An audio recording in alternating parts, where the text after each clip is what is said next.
Pendant plusieurs jours, une ombre a plané sur Bamako, des messages, des voix, des rumeurs folles. La capitale malienne serait menacée, des groupes terroristes aux portes de la ville, une prise imminente, chuchotée de téléphone en téléphone, alimentant des craintes perturbant l'économie et faisant douter des fragiles bases de la refondation sociopolitique au pays de Modibo Keïta.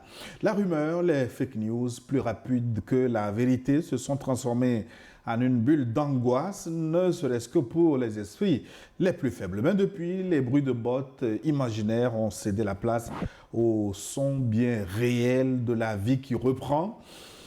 Les écoles rouvrent, les marchés vibrent, les grains sont animés et les Maliens respirent. Alors, que s'est-il réellement passé dans les coulisses de cette vague d'intoxication? Qui a propagé ces fausses nouvelles?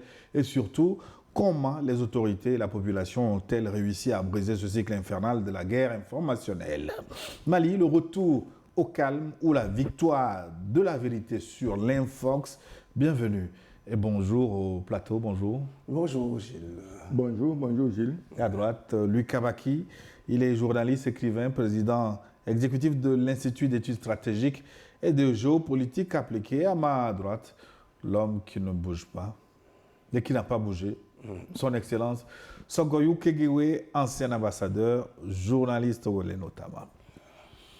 Oui, bonjour. Oui, Mali, les dernières nouvelles de Bamako, vous êtes conviés à nous dire ce qui se passe sur place. Plus 228 96 08 43 43 pour nous écrire et même commenter cette actualité. Dites-nous ce que vous en pensez, que vous soyez d'accord avec nous ou pas au plateau. Et vous pouvez le faire via WhatsApp, mais aussi sur les réseaux sociaux sur lesquels nous sommes en direct, Facebook et notre chaîne officielle sur YouTube, New World TV. Alors, pour démarrer un premier chapitre, pour essayer de déconstruire cette bulle de rumeurs qui s'est abattue sur Bamako, Luc Kabaki, quel est selon vous l'élément déclencheur précis de ces folles rumeurs évoquant la prise imminente de Bamako? Non, je crois que cette question devait être destinée aux radios et télévisions mille collines de la France qui ont manifestement un agenda bien précis. Je voudrais juste m'appuyer sur ce que le général Tchani a dit hier sur les antennes, indiquant qu'il y a de cela 3 ou 4 mois, il y a eu une réunion dans le Sahel où il a été planifié justement un plan bien précis pour déstabiliser les pays de l'AES, notamment le Mali qui devait être fractionné en quatre émirats. Et donc à la suite de ça, ça veut dire qu'il y a un agenda bien caché, qui est bien construit, structuré, planifié. Et vous avez constaté que lorsque le Djinin a commencé à dire « Ah oui, vous n'alimentez pas le carburant à des villages, etc. » on va commencer à attaquer. Ça, à partir de ce moment-là, quand on a attaqué 2, 3 citernes, il y a eu les médias occidentaux ont récupéré littéralement cette situation. Ils ont amplifié, intoxiqué, pollué l'esprit donc de l'opinion africaine. Et donc l'idée, c'est en fait de créer une certaine phobie au niveau de Bamako et faire en sorte que l'économie soit désarticulée, anémiée, désaxée complètement. Mais voilà, c'était juste des chants qui n'avaient aucune résonance avec la réalité. Dieu merci que les autorités ont pris les choses à bras le corps et heureusement aussi que les Maliens qui vivent donc sur les lieux n'ont pas paniqué. Ils sont restés confiants parce qu'ils ont des dirigeants qui sont visionnaires et qui posent des actes suffisamment cohérents et consistants qui montrent que, quelle que soit la tempête, ils sont capables de maintenir la barque. Et puis donc, avec la sortie du ministre Diop des Affaires étrangères et son collègue de la communication, nous nous rendons compte qu'en fait, il n'y a absolument rien. En tout cas, c'était déjà notre conviction.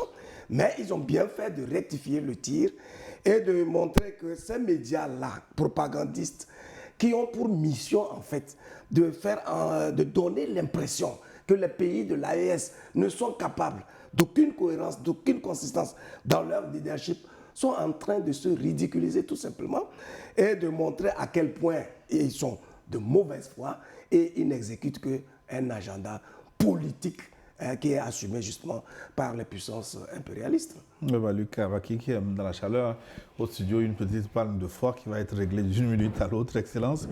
Où est-ce que ces folles rumeurs ont pris naissance? Le porte-parole de la diplomatie russe indique que c'est une vaste campagne de déstabilisation coordonnée depuis l'extérieur. Oui, je dois avouer, c'est malheureux à dire parce que nous sommes ici tous des hommes de la presse, mais c'est malheureux à dire que les médias français posent un problème planétaire à la conscience humaine. Parce que ce qui se passe est impensable, c'est incroyable. De la même manière qu'ils s'entêtent à envoyer des milliers et des milliers de jeunes Ukrainiens à la mort par bêtise. On leur dit l'Ukraine ne tient pas, c'est les médias français qui trouvent que l'Ukraine tient, il faut aller, la victoire est là. De la même manière, ils organisent eux-mêmes des actes terroristes pour empêcher que le carburant arrive au Mali, et ils se prévalent de ces actes terroristes qu'ils ont organisés pour annoncer triomphalement la mort du Mali.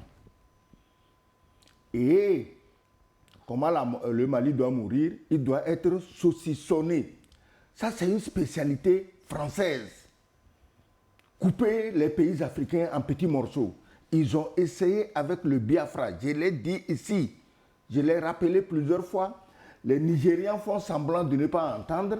Aujourd'hui, le problème du Biafra ressurgit de plus en plus avec les mêmes acteurs. Donc, les médias français qui ont fabriqué l'intox sur le Mali pose un sérieux problème à la conscience planétaire, il pose un sérieux problème au métier de journaliste, il pose un sérieux problème c'est-à-dire que, écoute, imagine. C'est pour vous une pure fabrication ou des faits qui ont été exagérés? Non, c'est des faits qu'ils ont organisés eux-mêmes, ils étaient sûrs de la victoire. Ils ont organisé eux-mêmes. Il n'y a pas de carburant, le GNIM va attaquer. Attends, s'il n'y a pas de carburant, le GNIM attaque.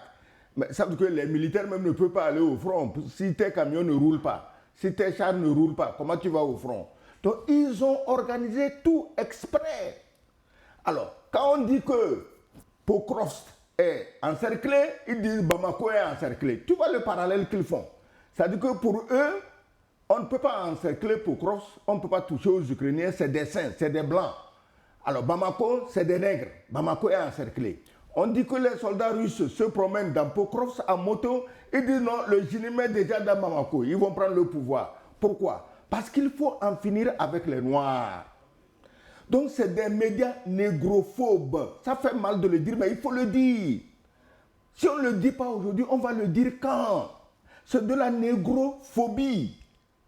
Donc, ils ont organisé, ils étaient prêts, à vos marques, prêts, partez, Bamako est tombé. Mais Luc Kabaki, pourquoi les autorités maliennes n'ont pas vu venir cette nouvelle guerre informationnelle? Quelles sont les réponses immédiates qu'elles ont pu donner, ces autorités maliennes, pour démentir, dégonfler cette bulle mensongère? Non, les autorités maliennes n'ont pas besoin de voir venir la guerre informationnelle ou pas. Elles ont juste besoin de rester cohérents par rapport à leur vision. Vous êtes dirigeant d'un pays, vous avez un agenda, vous planifiez vos actions, vous savez ce que vous devez faire pour résoudre les problèmes de votre pays. Et donc, vous vous y mettez. Ils ont une conscience très élevée, justement, du combat qu'ils ont amené, parce qu'en réalité, ils ne font pas face qu'à des terroristes et aux mercenaires, mais ils font face à des puissants du monde qui voient de très mauvais œil le travail qu'ils sont en train de faire pour affranchir leur peuple, justement, du giron du colonisateur. Vous voyez? Et donc, ils ont resté cohérents, tranquilles, ils ont continué le travail, et aujourd'hui, tout ce qui avait été gonflé de façon aussi malsaine, pécamineuse et malhonnête, mais c'est dégonflé de soi. Le ministre Diop, quand il est sorti, il a juste eu à les ridiculiser simplement pour dire, ben, écoutez, nous sommes à Bamako, et puis c'est dans la foulée justement de ces annonces gonflantes que le Bamako a organisé le Salon international pour la défense et la sécurité, qui a drainer des centaines justement de participants venus du reste du monde. Donc c'est pour dire qu'en fait, quand vous êtes animé de mauvaise foi, vous avez des intentions funestes contre des individus, votre subconscient même vous lâche.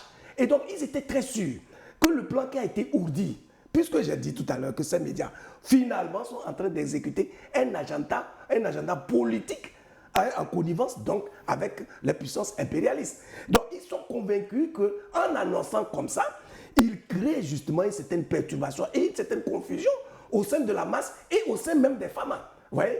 Parce qu'en réalité, l'information, c'est une denrée intellectuelle qui définit le point de vue que nous portons sur la réalité du pays. Donc s'il est dit que le Bamako est encerclé, que les terroristes sont en train... Donc ça veut dire que les gens ne vont pas entreprendre.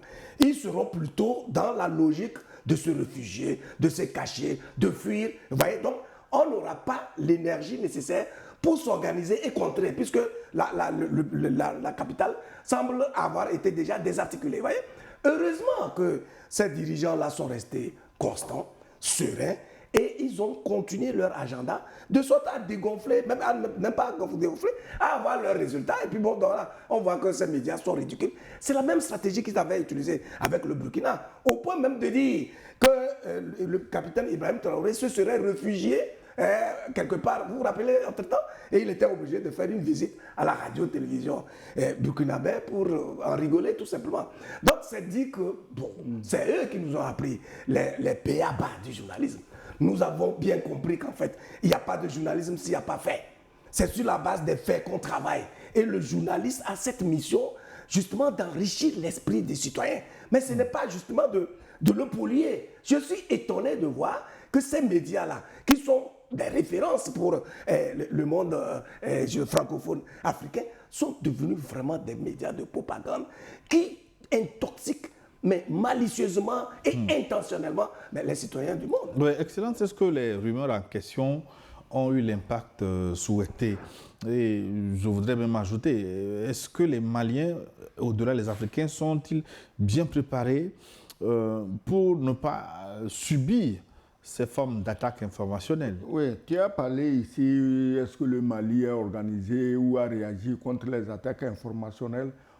Nous tous, nous voulons que la communication soit maintenue à bon niveau. Mais dans le cas précis, le Mali fait bien de ne pas descendre dans la fange, dans la saleté avec ces médias négrophobes. Parce que c'est du racisme anti-noir que ces médias prêchent. C'est du racisme anti-noir tout court. Comment tu veux que les Maliens ne vont quand même pas se mettre sur les dizaines de médias français tous les jours, quand quelqu'un raconte une bêtise, les autorités maliennes vont se mettre à répondre. Pourquoi?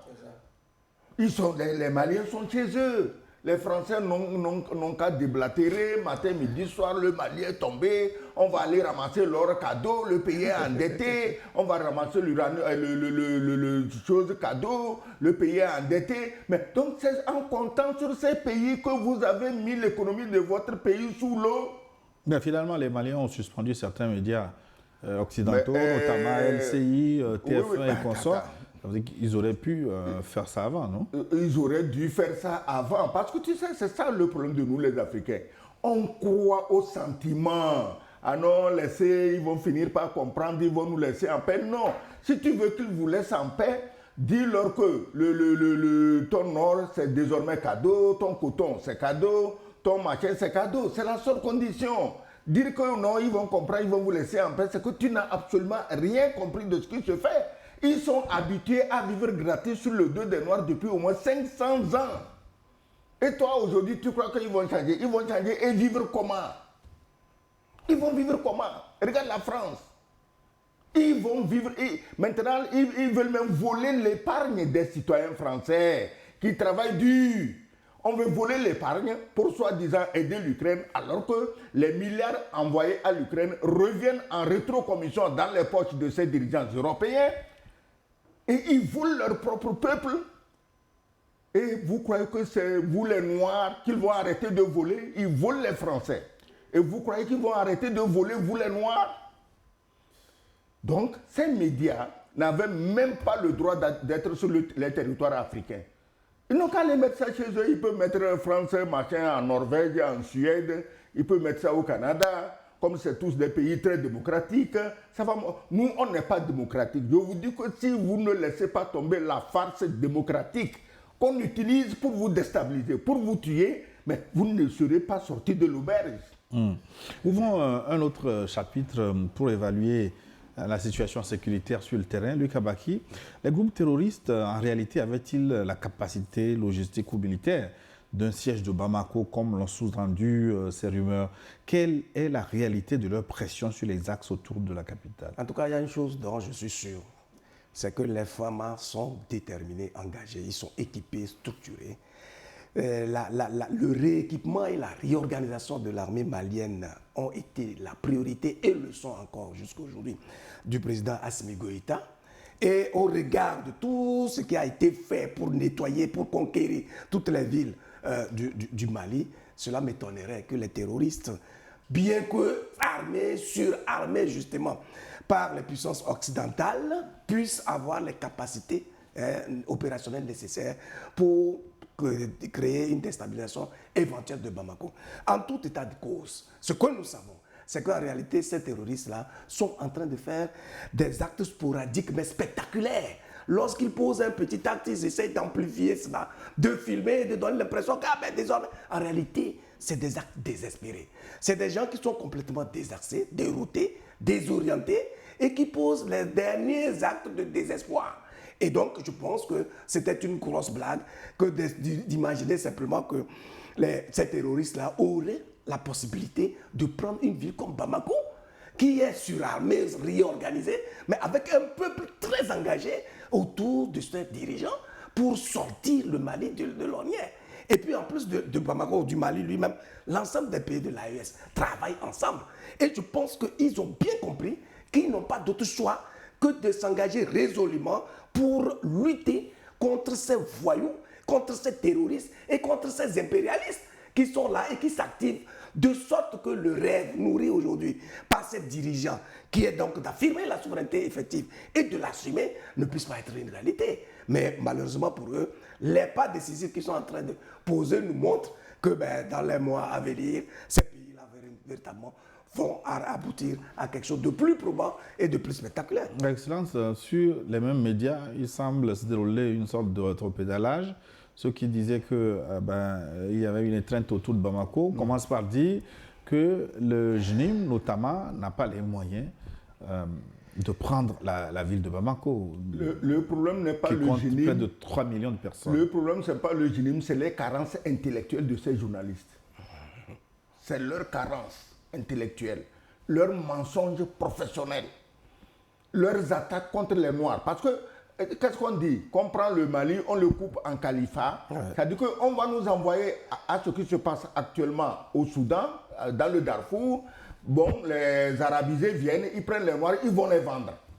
Donc on va sortir des Noirs de Bamako, enchaînés, pour aller les vendre sur les marchés aux esclaves à Tripoli, ça, en Libye, ça existe actuellement.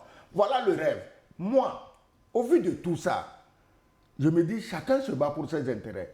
La France se bat, a les yeux rouges pour l'or du Mali, les richesses du Mali. Mais quand je vois certains Noirs, il y a un des activistes là, mais attends, hier je l'ai vu, il parle, je dis, mais ce caca là, quand sa maman l'a accouché, pourquoi au lieu d'aller enterrer, comment on appelle ça, le placenta, voilà. On est allé enterrer l'enfant et on a ramené un placenta puant à la maison. Alors, qu'est-ce qu'il disait, ni moins ni plus? Il y a négociation, alors lui parle, il jure au nom de Dieu. Un menteur jure toujours au nom de Dieu. Quand tu vois quelqu'un qui parle, il commence à je jure au nom de Dieu, sache qu'il est en train de mentir. Parce que Dieu est devenu le premier instrument à la disposition de tous les menteurs et de tous les farceurs dans nos pays. Alors on lui parle là, il y a une négociation à Bamako, il y a à Galiatan pour prendre le pouvoir des mains de Assimi Goïta. Je dis, mais quand même, Assimi Goïta a fait toutes ces guerres pour donner le pouvoir à un arabe perdu parce qu'il est envoyé par la France. Ça veut dire quoi?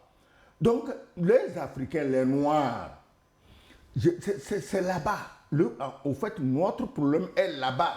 Qui est des Africains qui n'est pas encore compris. Ils veulent être esclaves pourvu qu'on dise que c'est la France qui les a vendus. Ils veulent être esclaves pourvu qu'on dise que non, il est esclave chez un blanc. Il est très content. Donc, sinon, comment un Africain qui réfléchit peut avoir la langue en mesure de tourner dans sa bouche pour dire qu'on négocie pour que Yada Gali prenne le pouvoir à Bamako. Maintenant, dans nos pays, qui va prendre le pouvoir?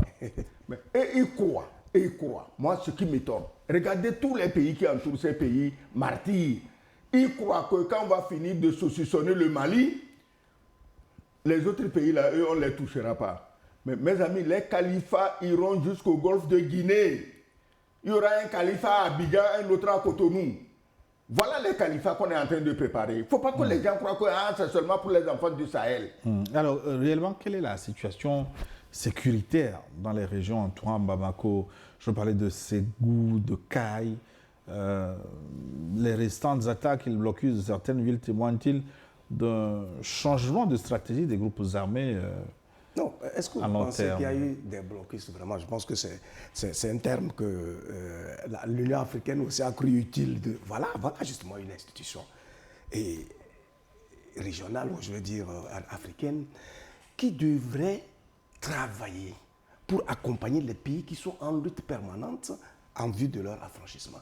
L'Union africaine sort un communiqué pour créer encore la désolation et parler même du blocus, etc. etc. Donc, c'est pour dire qu'en état de cause, je dis que ce sont des actes spectaculaires que les terroristes ont cru utile de poser et en même temps essayer d'amplifier avec des relais des médias qui sont suffisamment suivis de sorte qu'ils puissent créer la confusion et atteindre le but politique, l'agenda politique qui était justement de désarticuler le Mali. Mais je pense, il est clair que le travail de ratissage qui est en train d'être fait par les FAMA donne des résultats extrêmement intéressants.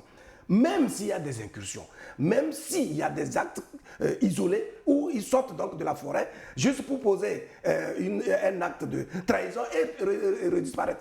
Je ne crois pas que ces terroristes-là, quoique suffisamment armés, quoique déterminés à toujours perturber la cohésion sociale et la stabilité justement du Mali, puissent avoir un impact, poser des actes qui puissent avoir un impact déterminant sur la vie paisible qui est en train d'être organisée au Mali. Je voudrais quand même revenir sur ce que l'ambassadeur disait tout à l'heure, sur les traîtres.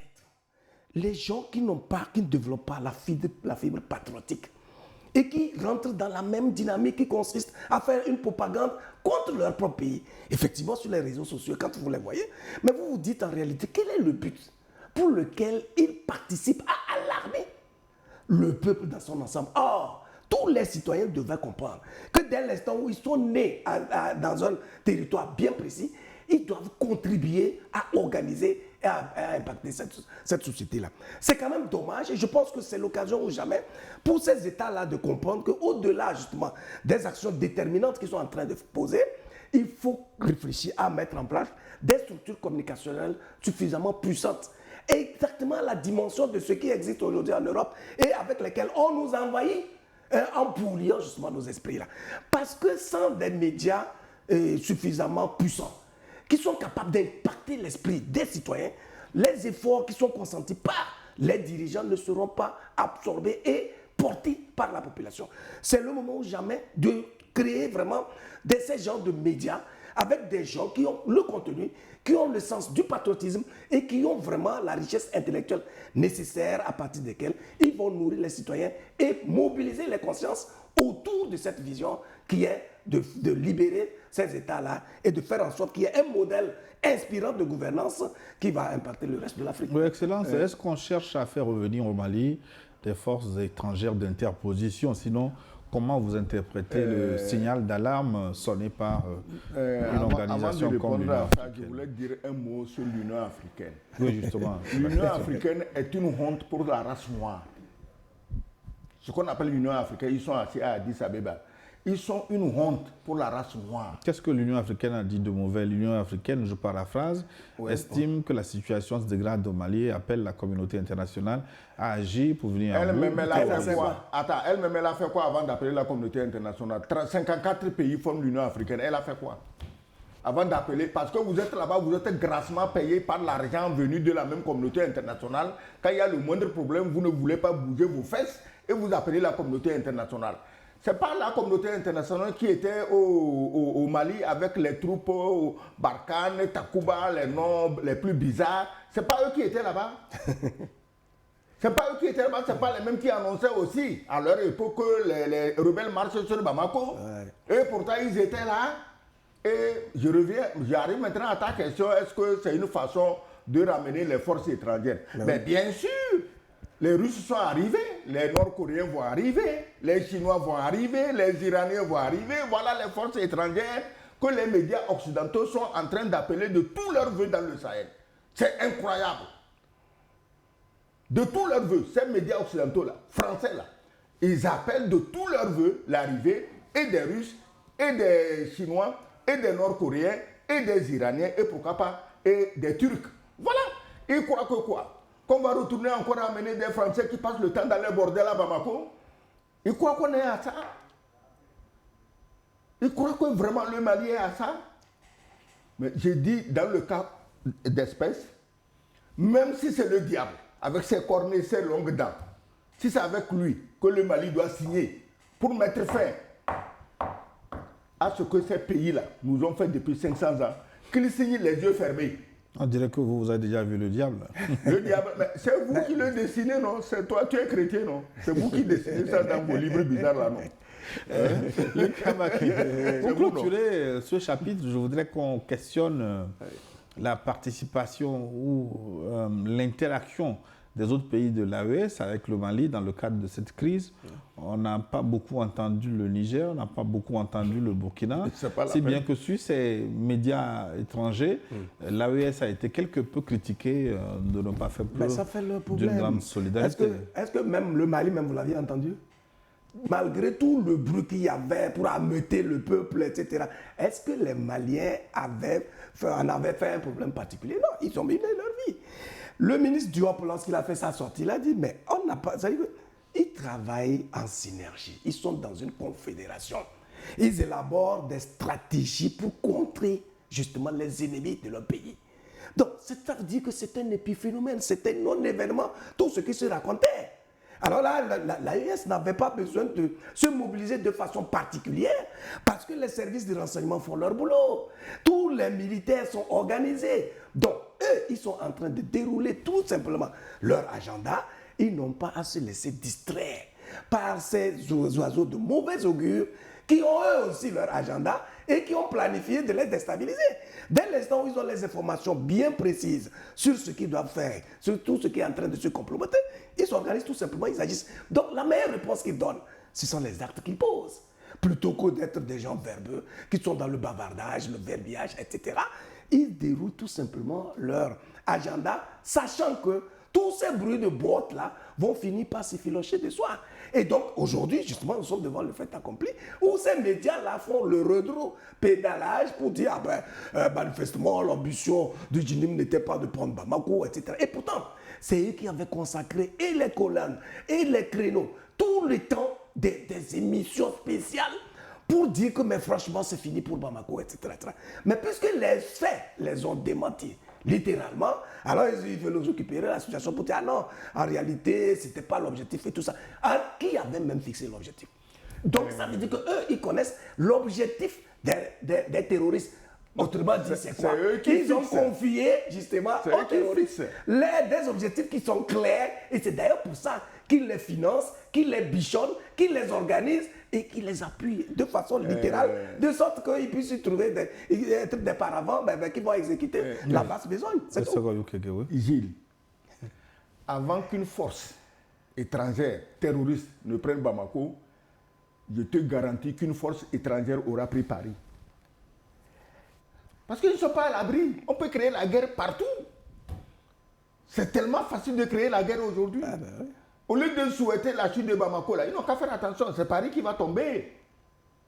Et il n'y aura plus d'Africains pour aller se battre pour libérer la France. Il n'y en aura plus. Ils comptent sur quoi? La France compte sur quoi? Parce que, pourquoi ils sont si sûrs de la victoire des terroristes? Ils croient que les pays du Sahel manipulent encore les armes ancestrales que la France leur donnait. Mais ils sont loin, les pays du Sahel.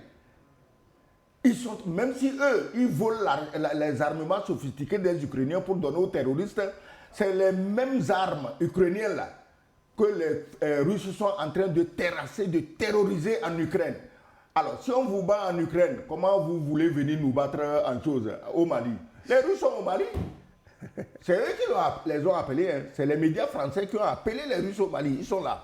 Je voudrais ouvrir maintenant... Avant de finir, c'est-à-dire qu'il y avait quelque chose d'effarant où les médias français s'étonnaient de la sérénité des dirigeants maliens. Vous comprenez? C'est-à-dire qu'eux-mêmes, ils ont créé une polémique. Ils ont entretenu c'est-à-dire des informations fausses qui ne reposent sur rien, avec l'espoir que ça allait déstabiliser justement les dirigeants qui allaient donc prendre peur et commencer à s'agiter. Mais Assimi Goïta et son équipe étaient restés sereins. Et c'est les mêmes médias encore qui s'étonnent que la sérénité apparente des dirigeants maliens est quand même étonnante, etc. Donc il ne faut pas se laisser distraire par des gens comme ça. Les Assimi Goïta et leur groupe, c'est les descendants des hommes courageux qui ont libéré la France. C'est ça. Pourquoi ils vont aujourd'hui avoir peur parce qu'il y a un journaliste français qui a fumé quelque chose de trop, va aller raconter sur les antennes?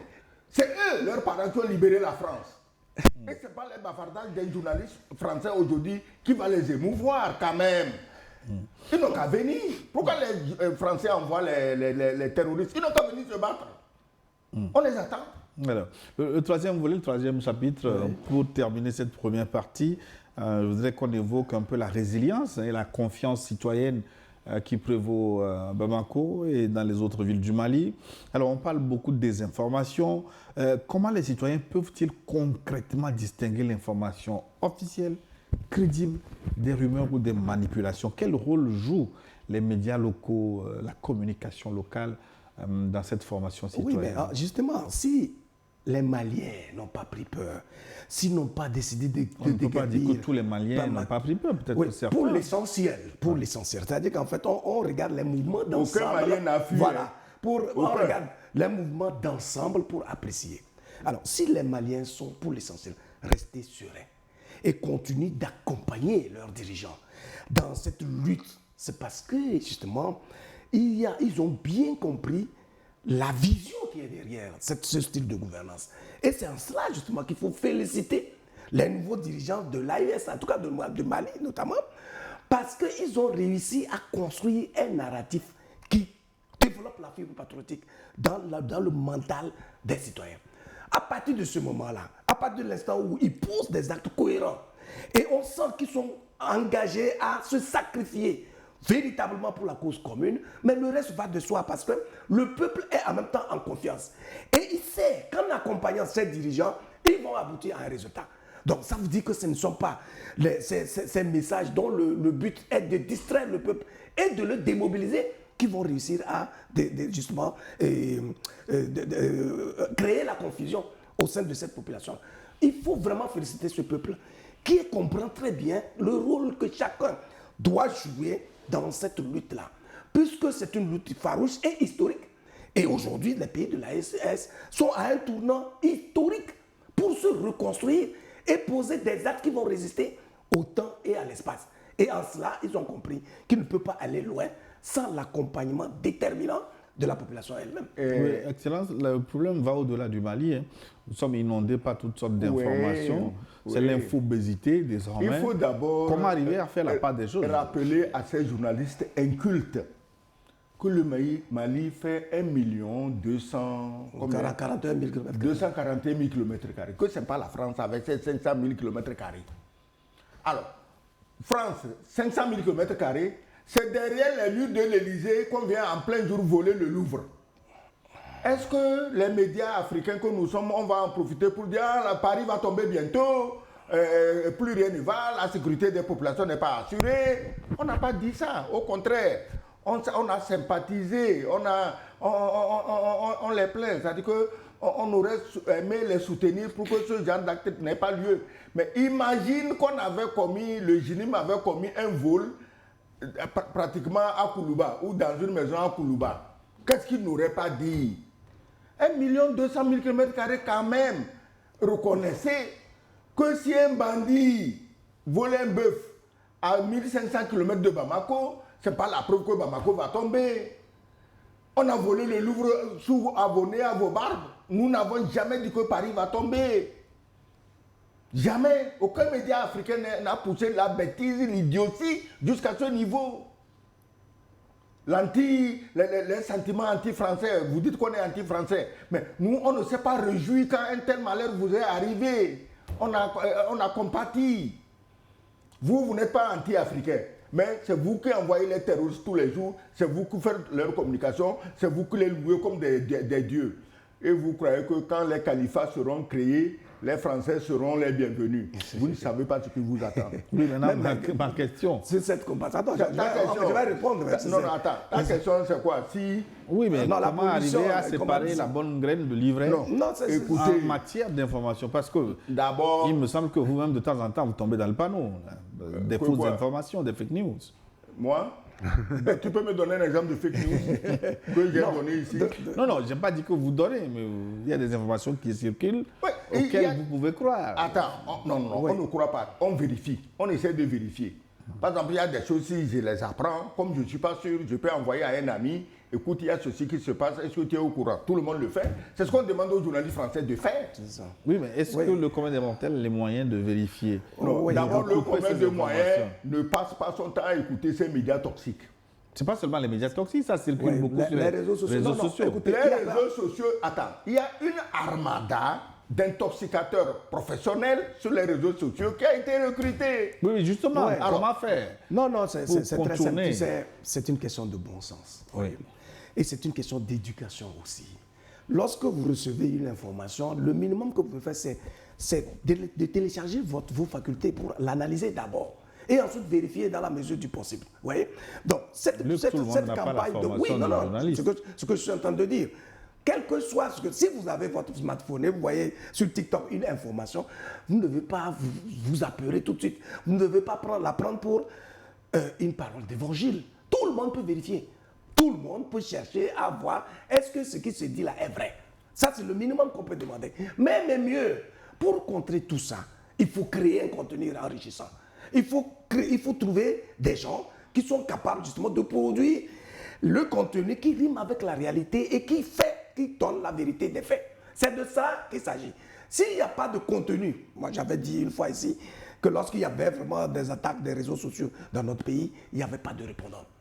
En réalité, le dirigeant sait que son devoir, c'est paramétrer le mental des citoyens en conformité avec lui, sa vision et le programme qu'il est en train de dérouler. Il va le faire comment? S'il n'a pas en même temps des leviers à partir desquels il atteint le mental de ces citoyens-là. Donc ça veut dire que oui, le dirigeant, une fois qu'il est conscient qu'on pollue l'esprit de ses citoyens, et cela peut désaxer justement le plan qu'il est en train de mettre en place, s'il lui appartient justement de mettre en place une stratégie qui permet justement de contrer tout cela, de démentir autant que possible et de fournir à la population l'information la plus juste qui constitue en même temps ça d'arrêt définissant le point de vue qu'il va développer et l'action qu'il va mener en faveur justement du pays et de la communauté dans son ensemble. Voilà. Sinon, il n'y a pas de magie. Est-ce qu'il n'y a pas nécessité de renforcer les médias locaux, les médias publics, qui leur donner plus de moyens, plus de stratégies? La question ne devait même pas se poser, puisque si vous voulez que votre opinion soit connue, il faut qu'elle soit transmise à grande échelle à la population. La question ne se pose pas. Donc, il faut que les pays visés, ciblés par les médias assassins français, trouvent des parades à ces médias assassins dans leur population. Ils doivent le faire, c'est obligatoire.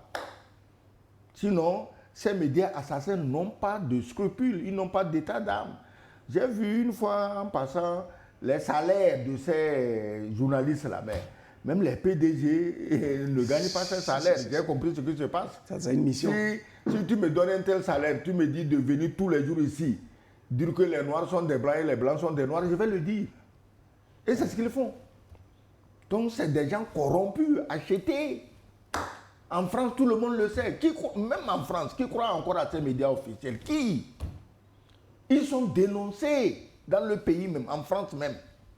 Donc, il appartient à nos pays en général et aux pays du Sahel en particulier, ciblés par les médias assassins, de prendre leurs dispositions pour que les médias assassins ne continuent pas à vicier le cerveau de leurs citoyens. En fait, vous savez, c'est pour ça qu'ils ont créé ces médias-là dans un but bien précis. Pour l'essentiel, c'est l'Afrique qui suit ce genre de médias. Vous allez en France, il y a très peu de gens qui vont suivre TV5 Monde, France 24, etc. C'est destiné à l'Afrique. Et ils financent à coups de milliards par an. Pourquoi? Parce qu'en réalité, le colon a compris que l'information est une denrée politique. Et donc, plus vous avez des médias puissants qui vous permettent de distiller votre culture, de distiller votre vision, de distiller vos aspirations, mieux vous colonisez les mentalités. Et donc, c'est un travail de sape qui a été fait depuis des années et qui explique qu'aujourd'hui, nos médias de référence sont des médias occidentaux. Maintenant qu'on est en train d'envisager la possibilité pour nous de reconquérir nos territoires, d'affirmer nos souverainetés et de gérer nos pays par nous-mêmes, on doit comprendre qu'il nous faut ces instruments-là à partir desquels on mobilise des consciences. La mobilisation des consciences dans la science politique est une clé essentielle pour le dirigeant.